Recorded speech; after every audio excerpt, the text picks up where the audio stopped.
चीनमधून एक अत्यंत धक्कादायक आणि चिंताजनक बातमी समोर येत आहे। प्राथमिक वृत्तानुसार मुसळधार पावसाने भीषण पुराच्या पार्श्वभूमीवर एका धरण परिसरात मोठी दुर्घटना घडली असून त्यानंतर एका स्नेक फार्म मधून जवळपास 900 साप बाहेर पडल्याचा दावा करण्यात येत आहे। यामध्ये विषारी कोब्रा सापांचा देखील मोठ्या प्रमाणात समावेश असल्याचं सांगितलं जात आहे। काय आहे ही बातमी सविस्तरपणे पाहण्यासाठी आपण जर पहिल्यांदाच NGTV मराठी न्यूज चॅनल पाहत असाल तर नक्की सबस्क्राइब करा।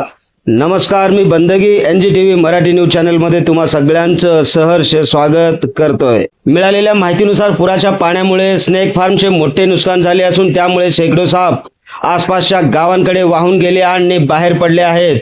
घटनेनंतर स्थानिक प्रशासनाने नागरिकांना सतर्कतेचा इशारा दिला असून घराबाहेर पडताना तसेच पाण्यातून चालताना विशेष काळजी घेण्याचे आवाहन देखील यावेळेस करण्यात आलेले आहे।